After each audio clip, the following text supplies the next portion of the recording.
Syamim, aku cari dari tadi lagi. Kamu pergi ke mana? Hah? Letih aku. Sedih lah. Aku nak jalan-jalan juga, tapi tak ada duit. Janganlah marah.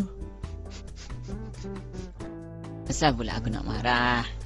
Kan kita kan berkawan.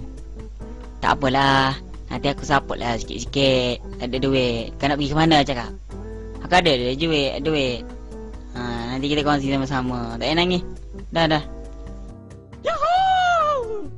Aku nak balik Malaysia lah macam tu. Alamak. Hilang suara, gembira sangat. Amboi, happy sangat. Aku tak ada duit kalau nak balik jauh-jauh. Kalau nak pergi Aman, Akobah, Zarkok tu, aku adalah duit.